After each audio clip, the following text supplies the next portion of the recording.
Assalamualaikum warahmatullahi wabarakatuh. Salam laga jondong pemirsa. Dimanapun Anda berada, kali ini kita akan membahas tentang manfaat mengikuti organisasi ya. Organisasi apapun ya, terkhusus untuk organisasi mahasiswa. Langsung aja yang pertama menambah wawasan dan pengalaman ya. Kalau kita kuliah ya, hanya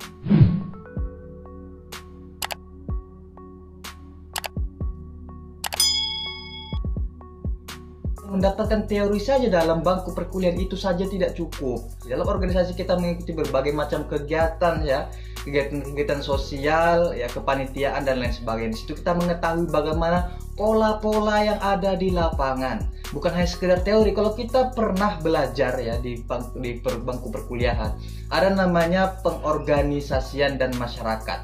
Dalam pengorganisasian dan masyarakat itu ada manajemen konflik, yaitu hanya kita dapatkan secara teori bagaimana manajemen konflik, apakah manajemen konflik dibutuhkan. Ya, jadi bukan hanya dalam lingkaran perkuliahan saja, tentu pengalaman ini butuh di luar kampus atau di luar bangku perkuliahan. Itu yang pertama, menambah wawasan dan pengalaman. Nah, yang kedua, membangun jaringan dan relasi. Dalam organisasi kita mendapatkan jaringan, relasi, hubungan, bukan hanya dalam kampus saja. Kalau kita dalam dunia perkuliahan di kampus atau dalam kelas, ya paling cuman 20-50 lah orang yang kita kenal, dan itu pun hanya itu saja yang kita jumpai ya kan, berangkat kuliah, pulang kuliah, pulang orangnya itu saja.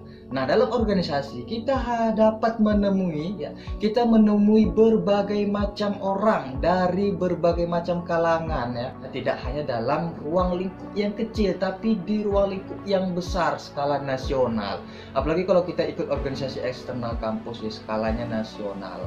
Nah itu ya, berjumpa dengan orang-orang besar itu ada di organisasi. Kita lihat tokoh-tokoh nasional ya, backgroundnya, latar belakangnya itu dahulu adalah aktivis kampus yang ikut dalam organisasi mahasiswa. Sebagian ya, walaupun tidak semuanya, tapi sebagian besar.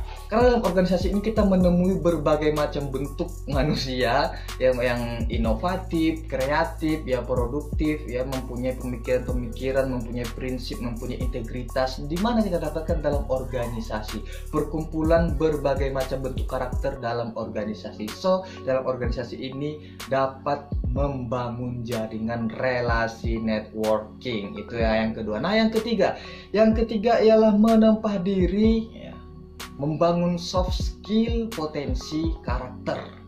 Dalam organisasi diajarkan baik secara formal ataupun non formal, informal, diajarkan bagaimana membentuk karakter mahasiswa, terutama mental ya. Mahasiswa adalah seseorang yang mempunyai jiwa kritis ya. Kapan itu ditempa? Bukan hanya dalam bangku perkuliahan saja, tapi dalam organisasi, baik itu organisasi internal atau eksternal, semuanya itu diajarkan ya, baik secara formal ya. Kita lihat ada namanya latihan kepemimpinan, leadership ya, ada latihan kepemimpinan ya, itu pun bertingkat-tingkat.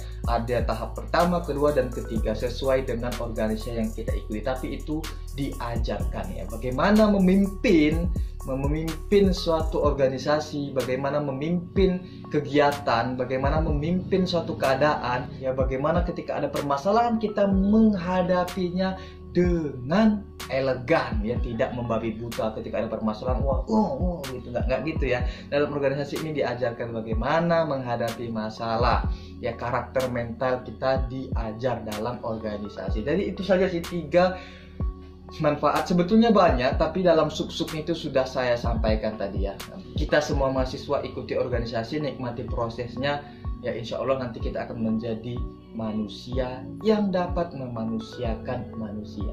Gimana maksudnya? Memanusiakan manusia ya, sesuai dengan norma-norma yang ada. Tujuan kita adalah kuliah, di samping kuliah kita perlu juga membangun pengalaman. Tujuan utama kita adalah kuliah, jangan dikesampingkan kuliah, karena ada sebagian orang yang terlena dalam organisasi menyampingkan kuliah. Itu saja sih. Wallahul muwaffiq ila aqwamit thoriq. Wassalamualaikum warahmatullahi wabarakatuh.